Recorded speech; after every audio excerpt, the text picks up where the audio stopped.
I watched the first season of All Hail King Julien, and this show is way too wild. I assumed it was just a kids show, but it had so many adult jokes, and it referenced so many real-world political events. I don't know who would prove this. And I'm not talking shit and saying that the show's bad either, it kept me entertained so far, but I never watched this show until now because when it came out, I thought it was a little bit too old, but I guess wrong. Because this show is too wild even for kids. It wasn't until I made my video about the Madagascar game and I called Mort innocent and people started going off in the comments. So I bought the first season on YouTube to see how crazy it actually was, and I really underestimated it. Now, All Hail King Julien is an animated TV show spun off from the DreamWorks movie Madagascar. The show takes place before the events of Madagascar, and it was announced in 2014 as a collaboration between Netflix and DreamWorks Studios. The original Madagascar movie crew didn't come back for this, and they only got back a few crew members from their other spin-off show, The Penguins of Madagascar. And the only returning voice actor from the movie was Andy Richter, who plays Mort. I guess no one can do it quite like him. The show has 5 seasons, as well as a spin-off show called Exiled that takes place between season 4 and 5, which sounds a little crazy, a spin-off of a spin-off show, but from my glance at the Wikipedia, I was also thinking that the show sounded crazy, but there's so much story about war, politics, and death. I was like, what the fuck is going on with this crazy anime-like storyline? I only watched the first season for this video to get a feel for it and see if it's worth watching the rest, so let's hop into the first episode. The first episode, titled King Me, starts up with the opening song called Who Da King by Blazonville. It plays at the start of each episode, and we get to see all the characters dancing, and we really get to know who's the king. Then we get introduced to King Julien, his right-hand man Maurice, and Mort, showing off his freak side already as he likes getting slapped by King Julien. They're all dancing and having fun, and then the Fusa show up, which are lemur-eating cats that are the main antagonists of the show. And King Julien just goes full Matrix mode and starts kicking their ass, and even uses his skill on the keytar to kick their ass. But that's all just a dream, and Maurice wakes up Prince Julien. Wait, Prince Julien? I thought the show was called All Hail King Julien. They said he's king like 50 times in the intro. The show fucking lied. Our Julien isn't the king yet, and it's actually his uncle who's the king, and his name is Julien too, so I guess the name didn't completely lie. This uncle rules the kingdom with the fear of the Fusa, who wiped out half of the lemur population, while our Julien just wants to dance and live, rather than survive and live a quiet life scared of the Fusa. Like I said before, none of the original movie cast reprised their role other than Andy Richter, and the role of Julien is done by Danny Jacobs, who does a pretty good job, but you can still tell it's not Sacha Baron Cohen. An unexpected voice was Henry Winkler as Uncle King Julien. I did not expect the Fonz to be in this show, and we get a look at him next as he's getting his future read by the village's chameleon shaman, Masakura. The future reads that the king of the lemurs will be eaten by the Fusa. He tries to think his way out of it, and also shows that he's been making sacrifices to the gods to try and change this future. A little dark, especially from the first episode. His way around being eaten by the Fusa is by appointing his nephew Julien as the king and getting the fuck out of town. He quickly makes him king and warns him about his bodyguard Clover. Free advice: lock the door when you're in the bathroom. She's very nosy. And just like that, Julien is king. Julien instantly wants to start throwing the craziest dance parties, but everyone warns him that it'll attract the Fusa. And that's exactly what happens. A lot of the lemurs are captured by the Fusa, and the ones that didn't leave because King Julien was the one who attracted them there in the first place. He learns about his uncle's plans of setting him up to be eaten, and his new plan is to start a new kingdom by repopulating. The answer is simple, people. We repopulate. Clover, you're with me. Maurice, Masakura, anytime you're ready. No. Really? You sure? I mean, it's a time-honored tradition. The first of many insane moments in this show. After being rejected, Julien decides he will go and save his lemur kingdom from the Fusa. We get a glance at the captured lemurs, and Mort is so loyal to King Julien and knows he will be saved by him, so he's just taunting the Fusa by showing off his ass to eat. He's even dipping it in sauces and shit. Mort's really showing off his freak.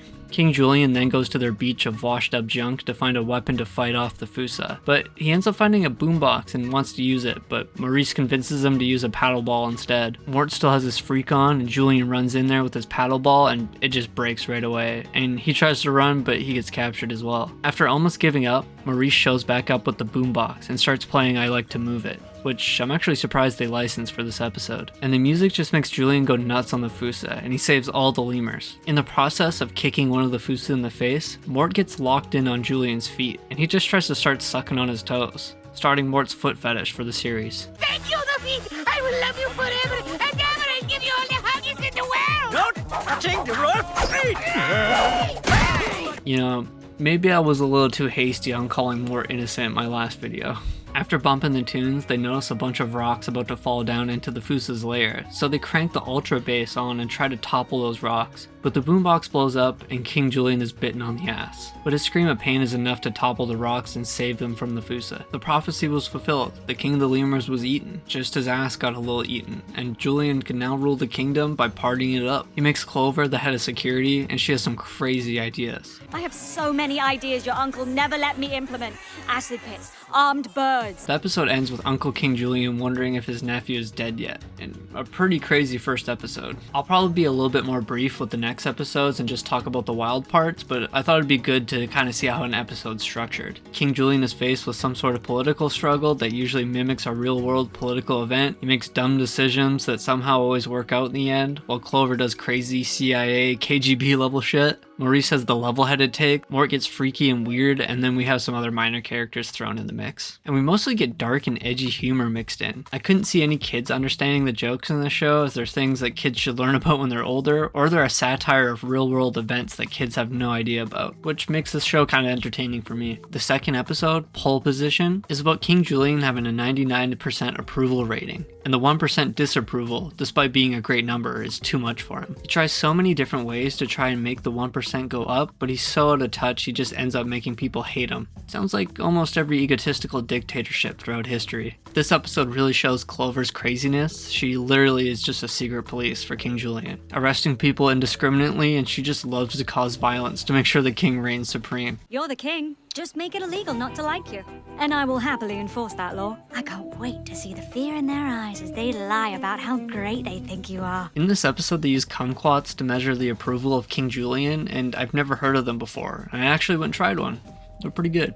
There's a toucan character named Gigi that's a news reporter, and King Julien tries to pay her off to say good things about him. He's doing evil things a dictatorship will do, like controlling the media, but he's so stupid and full of himself he has no idea. The episode has some more adult humor while Julien tries to make his approval rating go up, and Clover goes the full It's Always Sunny meme to find that 1% who voted not liking King Julien. Mort shows his foot fetish again, and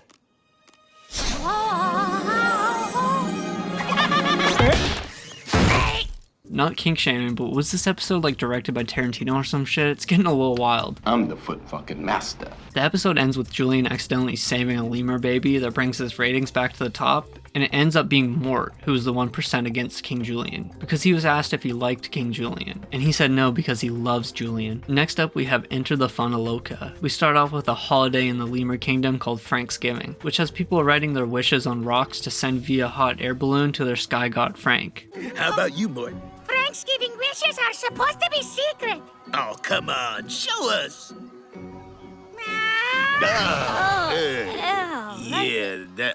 Keep that to yourself. But as the balloon is sent into the air, King Julien is strapped to it and ends up almost dying, and it's discovered that this was no accident and was an assassination attempt. After some more attempts on his life, he starts to take it a little bit more seriously. But something more interesting is that Mort is writing erotic fanfictions of King Julien, and no, I'm not making this shit up. Why would the top 10 non-fiction bestsellers in Madagascar be about me?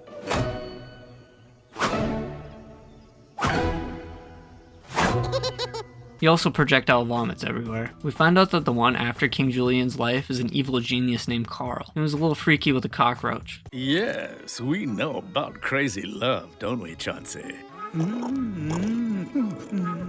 Okay, gross. You two should get a room or a dumpster. And he overestimates King Julien by thinking he is some sort of genius too, and he wants to battle him to the death. He also makes a very strange discovery about Clover. Tell me more about the one called Clover.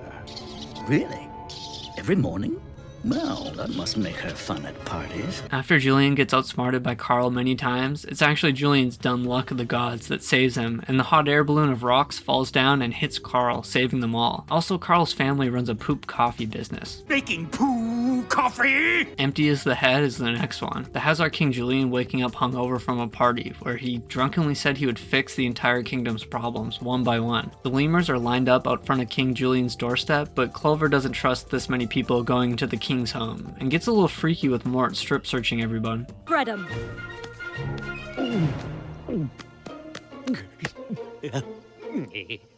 What's this? Offering for the king? Nice try. Everyone knows the king hates bananas.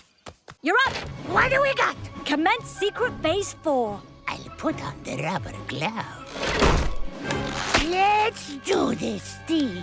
While hearing everyone's problems, Julien decides to make a body double and infiltrate the lemur population to feel what it's like to be a regular lemur. He finds that banana that was up someone's ass and disguises himself as Banana Guy Mike. He accidentally does too much good as Mike and ends up starting a revolution against himself called the Lemur Alliance Liberation Army. Or Lala for short.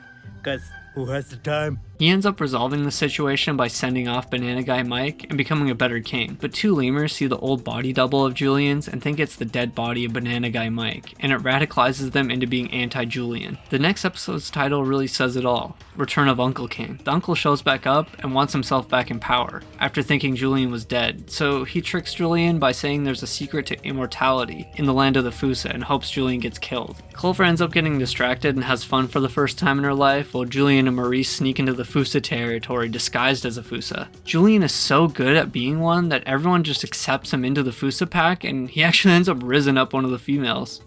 This is amazing. I believe I am taking part in some sort of Fusa mating ritual. After almost marrying one of the Fusa, they end up blowing their cover. But luckily, Clover realizes what Uncle Julien is up to and she comes to the rescue. They end up throwing Uncle King into the Fusa costume and throwing him into the Fusa territory. Eat, Pray, Shove starts off with Clover being pissed off that they want to send her on vacation because Julien's sick of her stopping his dangerous fun.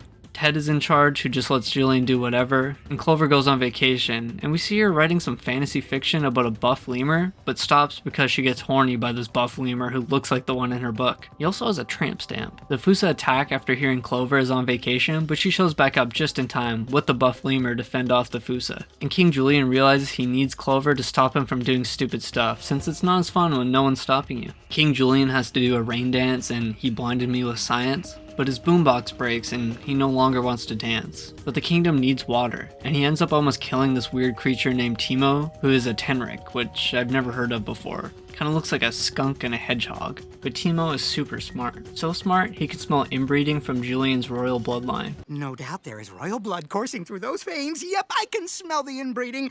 And also that Clover doesn't get any. I can smell the pheromones secreting from your musk gland and know that you don't have a mate. That's the blessing. The curse is that I just said that out loud. He fixes the boombox using science, and Julien is so interested in science he denies his religion and chooses science instead. He ends up firing the chameleon sage Masakura, and she goes to live with Mort. We get a glimpse into Mort's house, which has never had a visitor, and Mort goes crazy and gets obsessed with her. Anyways, Julien and the kingdom rely too much on electricity and end up causing a fire, and there's no water to put it out, so they get Masakura back to help with a rain dance to put out the fire. The episode's message I think is pretty heavy, especially for a kid's brain, like finding balance between spirituality and science. I don't know, this show's crazy. The next episode, Viva Mort, has Maurice having an intense private dance session that gets the attention of the entire kingdom, and he gets super embarrassed. Julien tries to make himself look bad to bring the heat off Maurice, but it always makes Maurice look bad. All while those radicalized lemurs are out there trying to spread the word of Lala to end the rule of King Julien. They see that Mort has some good art skills and they trick him into making posters to help them. It escalates to the point where they try to kill King Julien with a poisonous scorpion and fail, but Julien gets so scared of the scorpion that ends up bringing the heat off Maurice. Could you imagine if this episode was like some kind of psyop to create a revolution amongst kids or some shit? I'm sure the conspiracy theorists would go nuts on this show. The Really Big Lie is an episode where Julien, and you guessed it, tells a really big lie. He accidentally ruins the birthday of beloved character Todd, who just suddenly appears in this episode and everyone loves him. So Julien creates a lie and blames the destruction of the birthday on the Mega Gecko. He scares the kingdom so much into believing this Mega Gecko that the only way he can think out of it is by having Timu create a robot Mega Gecko so he can defeat it and everyone will be relieved. But it ends up going completely south. It scares the piss out of a lemur and Clover makes a Jurassic Park reference. At least I can tinkle now. Oops, too late. Someone get some beavers. We need a dam for this stream. Clever girl. They finally defeat the gecko by going up its ass, and the episode ends with the robot blinking back to life. But don't worry, it doesn't come back for the 10th and final episode. One More Cup. This episode starts with Julien fishing for a magic sack of beans, when he should be completing his never-ending to-do list. He ends up getting the sack, and they're no normal beans. They're coffee beans. They get Timu to brew up the coffee for him, and Julien gets a caffeine rush and he goes nuts. He sprints around completing all the things on his to-do list. He gets the whole kingdom addicted to coffee and wants there to be no more sleep. Mort needs some help drinking his coffee.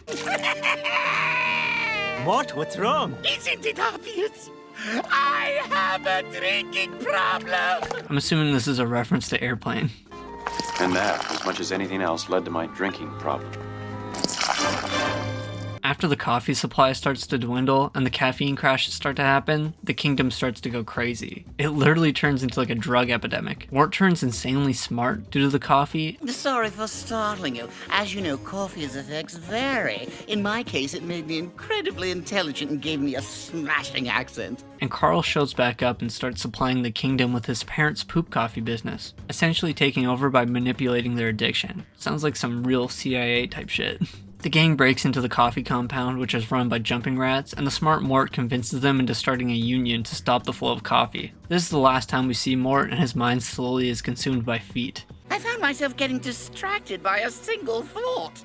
Feet! Carl makes a getaway, and the season is over. I have no idea what the writers were thinking about when they wrote this show, but it's absolutely insane. I know that in kids' media, they write some harmless adult humor into it that kids wouldn't pick up on usually, but it's usually done in moderation. I feel like the show is packed full with humor that sometimes leans on the sexual side, and it references real-world events about politics that kids wouldn't get, and that definitely doesn't take away from kids' enjoyment of the show, since it has over 188 million subscribers on YouTube. I only watched the first season, and it kept me entertained, mostly by making me go, what the fuck, who thought this was a good idea to put in a kids show? It has a subpar story, and it doesn't get too crazy, not yet at least. I was reading the wiki and it sounded like it gets pretty crazy later on, so maybe it's worth a watch. Let me know what you guys think. I also mentioned earlier that I called Mort innocent in my previous video and that I might have been a little bit too hasty on that, but I stand by Mort. Let that little man get his freak on, okay?